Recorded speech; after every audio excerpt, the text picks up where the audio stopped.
समस्या को समझें और फिर कदम उठाएं। दोस्तों, हमारे समक्ष कई बार ज़िंदगी में कुछ ऐसी समस्याएं आ जाते हैं जो देखने में बहुत ही कठिन लगते हैं, लेकिन अगर हम उन्हें ध्यान से समझकर अपने कदम उठाते हैं तो वो बहुत ही सरल हो जाते हैं। इसलिए किसी भी समस्या को हल करने से पहले उसको समझें और फिर उस समस्या को हल करने की तरफ अपना कदम उठाएं। इसी पर आधारित है हमारी आज की कहानी। तो चलिए कहानी शुरू करते हैं। एक राज्य में एक पराक्रमी राजा का शासन था। उसकी कोई संतान नहीं थी। ढलती उम्र के कारण राज्य के भावी उत्तराधिकारी को लेकर के वो अत्यंत चिंतित था। अनेक वैद्यों को दिखाने के बाद भी वो संतान सुख से वंचित ही रहा। अंततः उसने राज्य के ही किसी योग्य नव युवक को राज्य की बागडोर सौंप देने का निश्चय किया। भावी उत्तराधिकारी के चयन हेतु उसने योग्यता परीक्षण का आयोजन किया। इसके हेतु एक शानदार महल का निर्माण करवाया गया। महल के दरवाजे पर गणित का एक समीकरण अंकित कर पूरे राज्य में घोषणा कर दी गई कि राज्य के सभी नवयुवक महल का दरवाजा खोलने के लिए आमंत्रित हैं। दरवाजे पर अंकित समीकरण हल करके दरवाजा खोलें। जो दरवाजा खोलने में सफल होगा उसे महल उपहार स्वरूप प्रदान किया जाएगा और साथ ही राज्य का उत्तराधिकारी भी घोषित कर दिया जाएगा। घोषणा के दिन से ही उस नवनिर्मित महल में नवयुवकों का तांता लग गया। सुबह से लेकर के शाम तक नवयुवक वहां आते और दरवाजे पर अंकित गणित के समीकरण को हल करने का प्रयास करते, किंतु आश्चर्य की बात थी कि कोई भी उसे हल नहीं कर पा रहा था। कई उसे लिखकर ये याद करके जाते और घर पर उसका हल निकालने का हर संभव प्रयास करते, किंतु फिर भी असफल रहते। कई दिन बीत गए। राज्य के बड़े से बड़े गणितज्ञ भी उस समीकरण का हल निकाल पाने में असमर्थ रहे। तब राजा ने दूसरे राज्यों के गणितज्ञों को आमंत्रित किया। दूसरे राज्य के गणितज्ञ आए और गणित का वह समीकरण हल करने लगे। जैसे जैसे दिन ढलता गया, एक एक करके गणितज्ञ वहां से जाते गए।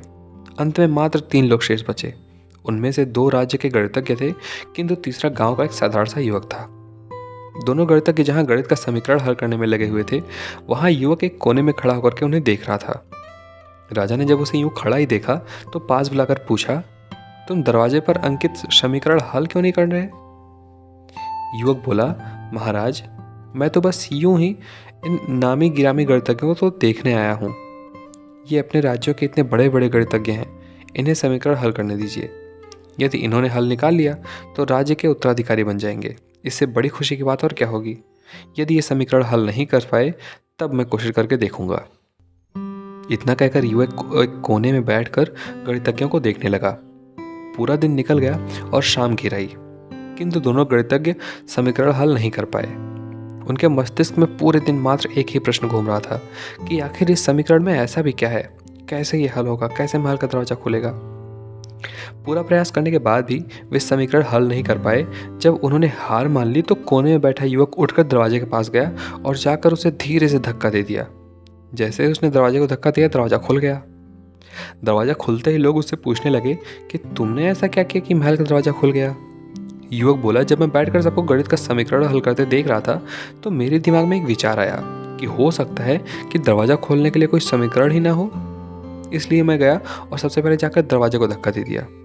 दरवाजा खुल गया। दरवाजा खोलने का कोई समीकरण था ही नहीं। उसका उत्तर वहां उपस्थित राजा ने भी सुना और बहुत प्रसन्न हुआ। उसने युवक को वो महल भी दिया और राज्य का भावी उत्तराधिकारी भी घोषित किया।